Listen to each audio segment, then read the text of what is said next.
Well done. Well done. I'm so proud of you.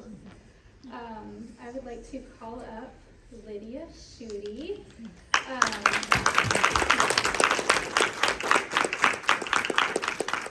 topic is Unraveling Haircare, a biological approach to safer, natural alternatives.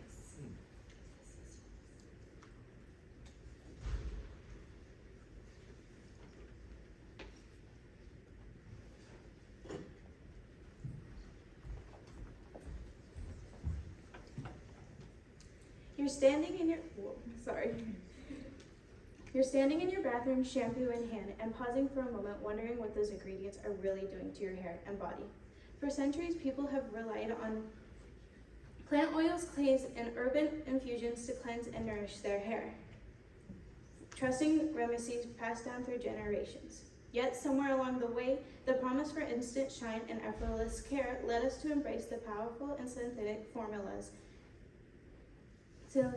without asking what they might be costing us in the long run. My thesis argues that by understanding natural working of our hair and scalp, we can choose safer plant-based products without damaging and risking our health problems from common chemical formulas. Hair is more than a way to express style. It's a living structure with its own needs. Every strand has its outer layer that shields it and an inner core that gives it strength. How much moisture your hair soaks up, known as porosity, and the way your hair feels and holds product both depends on its natural makeup.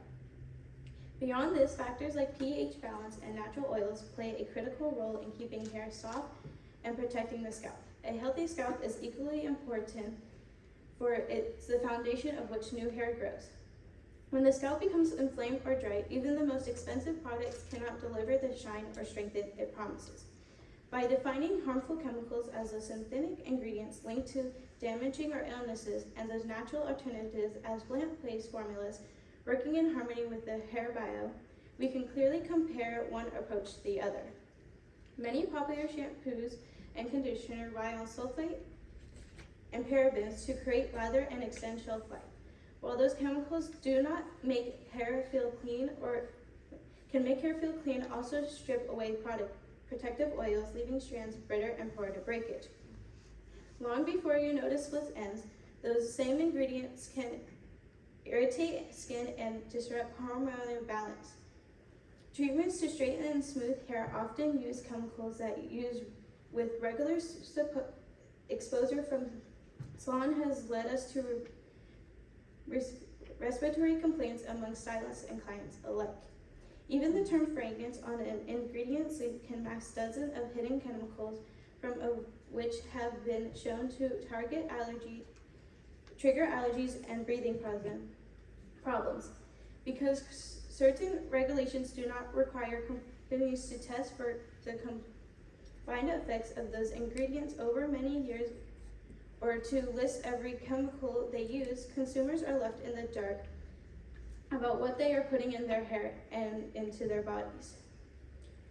In contrast, natural products, those made with coconut oil, shea butter, and aloe vera, and other plant extractions, support has been shown to reduce protein loss from hair, keeping strands stronger and less likely to snap. The fatty acids penetrate hair shelf more deeply than many sulfate conditioners. Aloe vera soothes irritation and adds gentle moisture without clogging pores and wearing hair down. While ingredients like argan oils and jojoba mimics the scalp owns oils and penetrate balance. While it is that some products carry a higher price tag or may be harder to find on store shelves, they are general actions to lead to healthier hair over time, cutting down on the need to costly treatment and repair chemical damage. Moreover, as consumers' demand has grown, many brands such as Suave, Pantene, and Urban Essences now offer affordable plant-powered lines among retailers. Critics may point out that sulfate products have been pass basic tests and remain affordable for many people. It is true that regulations limit on certain ingredients, but those rules usually cover each chemical on its own and not way they combine in daily use. New studies frequently reveal risks that were overlooked in earlier approval, and laws often lag beyond this latest science. The European Union, for example, bans many chemicals still common in the US, illustrating how divergent safety standards can be. As natural hair care grows in popularity, more brands are affordable, plant-based lines, lower prices, making it easier to choose safer options without sacrificing results. In this way, consumers' choices become powerful forces, encouraging companies to replace questionable ingredients with transparent, healthier alternatives. My research has demonstrated that when consumers learn the simple biology of hair and scalp, they gain the power to make informed choices about what they apply every day. By weighing the long-term risks of synthetic ingredients against the proven benefits of natural alternatives, individuals can protect their hair strength, shine, and overall health. In doing so, they also send a message to the beauty industry that transparency and safety must come first. Embracing natural hair care is more than just a trend. It's a step forward towards healthier hair, healthier bodies, and a healthier future for all of us. Thank you.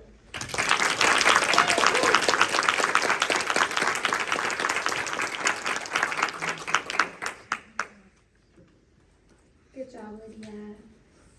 The hard part's over. Now you just get to talk about a subject you love, right?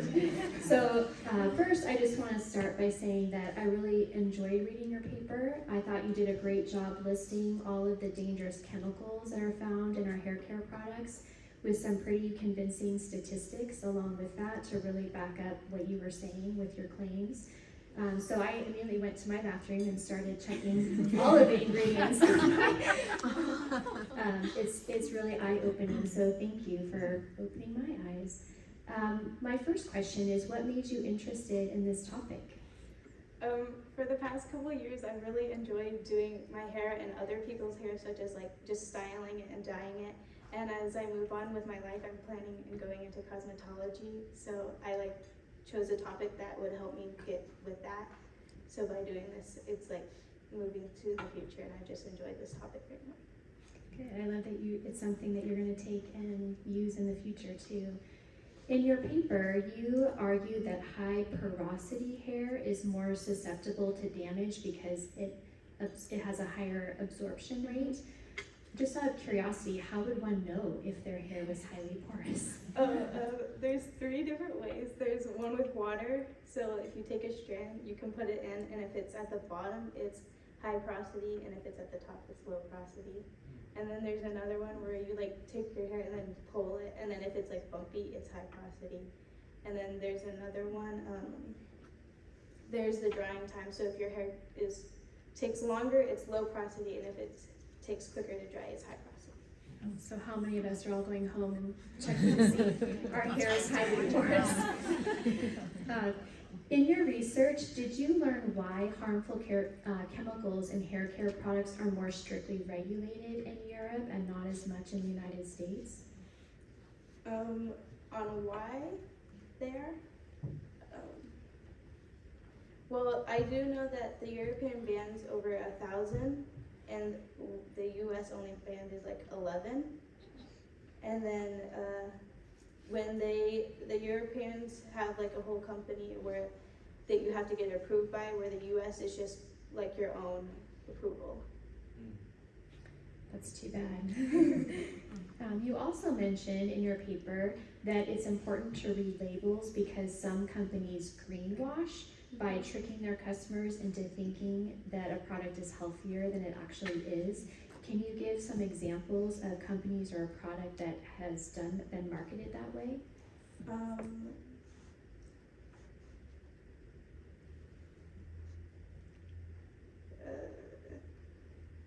I don't have any exact companies that I haven't like gone to like that.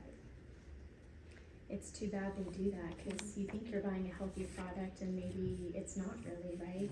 Just a good reason why we need to read the labels.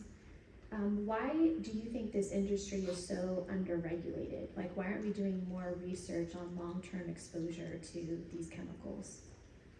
Mostly money, because it's really expensive to like try to make sure like everything is like exactly, because you would have to do a long process to make sure it's like health related. So mostly money, I would say. That's too bad. Good job, Lydia.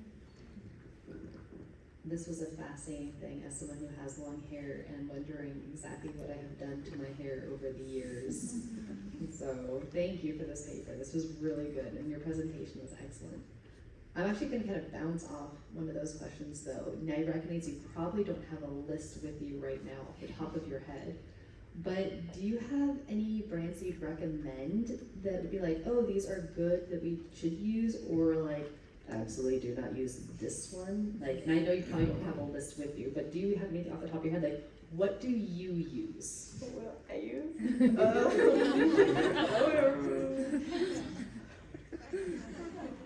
And all the brands just slipped through your brain with that question, I'm sure. Well, I said a couple in my thing that are affordable. One was Suave, and then Panty, and then Urban Essences.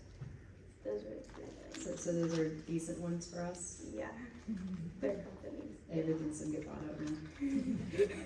Did your research lead you into any interesting rabbit trails where it didn't quite fit in with what you were working on for your thesis paper, but you're like, oh, that's a really cool or really scary fact or something? Probably the part where it's like the breast, like the cancer that you can get from using dyes and stuff. That's probably what scared me the most. That's a good rabbit trail, yeah. That's gonna be what I'm gonna be thinking about now. Did you find anything that suggested that nutrition would play a factor for hair care, or do you think anything about nutrition? Like playing what a you hair- eat. Yeah.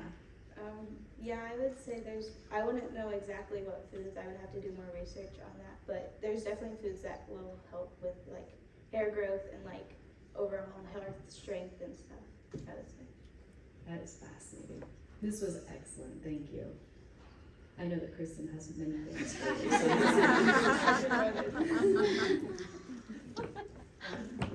I'm so proud of you. You're doing a great job, Lydia. I just wanted you to know you're totally preaching my language, because I personally have had many years of exposure to all kinds of chemicals and have since developed some heightened sensitivities to a lot of what you're talking about. So this was like right up my alley. I'm very, very aware of the chemical exposure and the impact it has on our health, not just our hair. So I'm very proud of you for diving into this. So during your research, did you find that the dangerous chemicals in hair care products are also in other products that we should be aware of? And could this research you have done be used to inform us of other potentially dangerous products we buy? You mean like body products? I wouldn't be surprised if there are harmful chemicals in that too, because they're in the general same industry area. So for sure there's probably definitely, I haven't done research into it, but there's definitely probably bad chemicals in most body creams. It's probably a good assumption. Knowing all this information, have you changed some of your own habits? As for right now, no, but I'm definitely taking this into future industry. When I go into cosmetology, I want to make sure that my clients have healthy hair, so I would use the healthiest products that I know that I can find for them that they would be okay with using, because you know some people don't like using healthier products. Yeah, there is a performance issue when it comes to the healthy products. Sometimes they don't work well.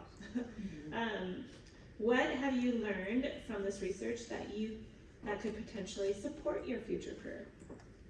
What I could, as I go into my future career, I am hoping, Lord willing, to open my own salon one day, and I'm for sure going to be like taking into consideration of like how what I use on my clients' hair, and that all my brands, hopefully, well, at least mostly, because you can't have all plant-based products, but as much as I can have will be plant-based.